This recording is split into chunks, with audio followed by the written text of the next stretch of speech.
और जो सबसे खतरनाक एक और बड़ी अहम खबर है वो ये है कि भारत की तरफ से एक नई integrated all arms brigade group को खड़ा किया गया है।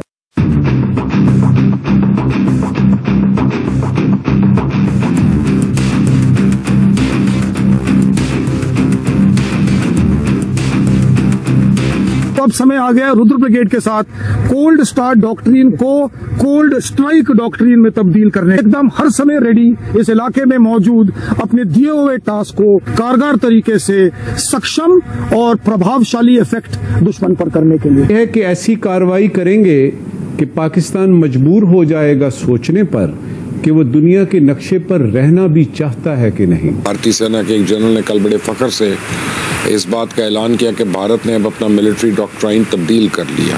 भारतीय सेना अब कोल्ड स्टार्ट की बजाय कोल्ड स्ट्राइक के नजरिए पे यकीन रखती है। इस वक्त की सूरत हाल है हमारे ईस्टर्न बॉर्डर्स पे भी और वेस्टर्न बॉर्डर्स पे भी। एज ए जर्नलिस्ट ये मेरा तजिया है, एक्सपर्ट तो आप हैं डिफेंस एरियाज के, लेकिन मुझे लगता है कि ईस्टर्न साइड के ऊपर वो तैयारी पकड़ रहे हैं किसी भी तरीके से पाकिस्तान के ऊपर हमला करने की। इंडिया ने बहुत बड़े लेवल पर कुछ ऑपरेशनल तब्दीलियां करके ये मैसेज दे दिया है कि वो इस मर्तबा जंग जो है वो बहुत ही मुख्तलिफ अंदाज में लड़ने जा रहा है। पाकिस्तान ने नाज़रीन फिजाई हुदूद बंद करने का ऐलान कर दिया है, कुछ बहुत बड़ा होने जा रहा है। जो एक मुख्तलिफ चीज जो सामने आई है कि जिस तरीके से ओपनली अफगानिस्तान ने अपने को एग्जर्ट किया है on the western border, Pakistan को शौक मिला है और शौक के साथ पाकिस्तान को उनकी औकात याद दिलाई है अफगानिस्तान तालिबान की सरकार ने। अब वक्त आ गया है कि जो प्राइम मिनिस्टर मोदी ने कहा था कि any act of terrorism would be considered as an act of war, तो मोदी साहब को फौरी तौर पे पाकिस्तान पर हमला कर देना चाहिए। हम लाते हैं टॉक शोज और अनलिमिटेड एंटरटेनमेंट सिर्फ यूट्यूब पर। अगर आपने अभी तक हमारा चैनल सब्सक्राइब नहीं किया तो अभी सब्सक्राइब करें और बेल आइकॉन को क्लिक करके हमारी लेटेस्ट वीडियोस के बारे में अपडेट जानें। ये वही ब्रिगेड है जिसे हाल ही में बेहद तेज और निर्णायक हमलों के लिए तैयार किया गया। इसे विशेष रूप से सीमाओं पर दुश्मनों के खिलाफ तुरंत और घातक प्रतिक्रिया देने के लिए बनाया गया है। ये ब्रिगेड भारत की सबसे उन्नत और शक्तिशाली लड़ाकू इकाइयों में से एक है। इसका उद्देश्य किसी भी परिस्थिति में दुश्मन पर प्रभावी और तेज हमला करना है। इसे बनाने का मुख्य मकसद भारतीय सेना को भविष्य के युद्ध के लिए तैयार करना और सीमाओं पर अपनी पकड़ मजबूत करना है। आपको बता दें कि 26वें कारगिल विजय दिवस के मौके पर इस साल 26 जुलाई को सेना प्रमुख जनरल उपेंद्र द्विवेदी ने सेना के लिए नई रुद्र ब्रिगेड के गठन की घोषणा की थी। इसका उद्देश्य था एक ऐसी ऑल आर्म्स ब्रिगेड तैयार करना जो किसी भी परिस्थिति में हरदम मुकाबले के लिए तैयार रहे। ये ब्रिगेड सीमाओं पर दुश्मनों की हरकतों का तुरंत जवाब देने में सक्षम है। भारत का एक जनरल है, उसने आज एक स्टेटमेंट दी है और उसने कहा है कि भाई हमारी रुद्रा ब्रिगेड जो है, अब इंडिया कोल्ड स्टार्ट का डॉक्ट्रिन जो है उसे कोल्ड स्ट्राइक के डॉक्ट्रिन में बदल रहा है।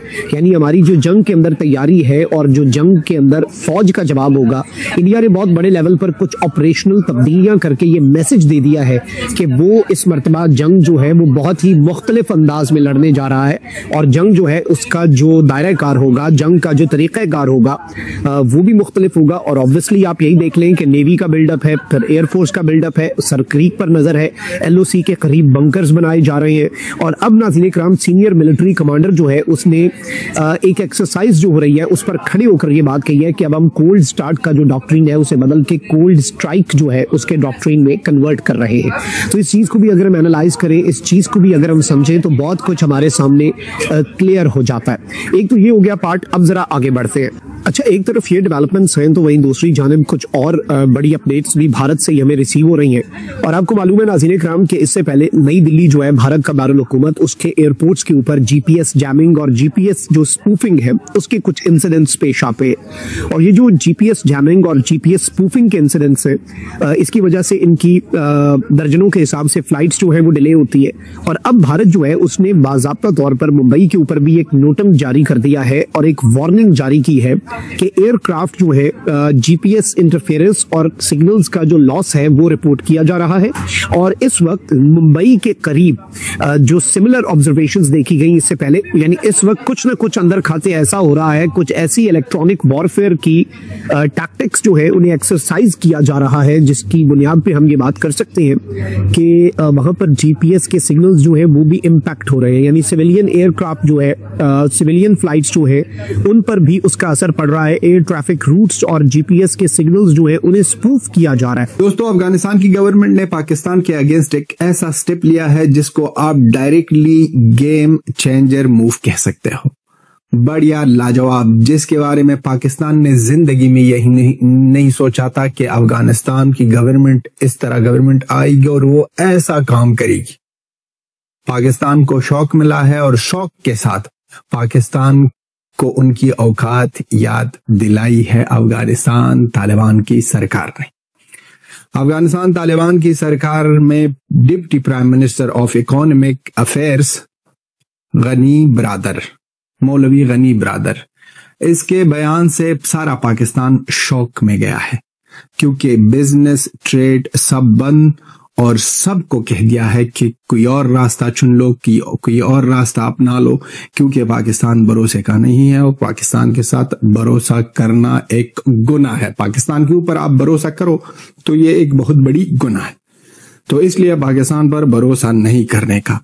अगर पाकिस्तान ये जो हमेशा नाटक कर रहा था कि आज ओपन कल क्लोज और आज ओपन, ये नाटक जो हमेशा कर रहे हैं, ये नाटक से अगर दूर जाए, एक ऐसा एग्रीमेंट करे सारी दुनिया के सामने कि जो भी कुछ हो जाए हम ट्रेड नहीं रुकेंगे, तो फिर से ही, वरना हम कोई ही कॉन्ट्रैक्ट नहीं करेंगे पाकिस्तान के साथ। पाकिस्तान के मीडिया को मैं देख रहा था, चूहे बिल्ली की तरह भाग रहे हैं, मतलब लिटरली फटी पड़ी है, लिटरली कुत्ते बिल्ली की तरह भाग रहे हैं। मौत अब आई, यहां से आई, यहां से आई, यहां से आई।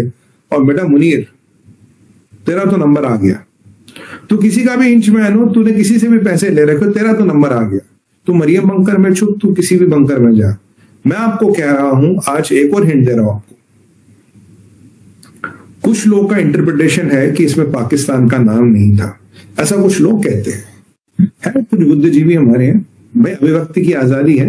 मैं आपको कह रहा हूं, पाकिस्तान का नाम डालने की जरूरत ही नहीं है, हमारी स्टेटेड पॉलिसी है। और मैं बार बार गवर्नमेंट ऑफ इंडिया को एक चीज याद दिलाना चाहता हूं, हमारा अगेंस्ट, हमारा नेशनल सिक्योरिटी डॉक्ट्रिन कहता है अगर हमारे अगेंस्ट केमिकल वेपन्स किसी ने यूज किए, we can even do a nuclear strike against them, we have the right to retaliate with a nuclear weapon. आप जानते हो आईसीस खुरासान ने केमिकल वेपन राइजिन का यूज करना चाहा हमारे अगेंस्ट, और खुरासान और लश्कर तैयबा का टाई अप कराया था मुल्ला मुनीर ने, कराया था नहीं कराया था ये भी आप जानते हैं।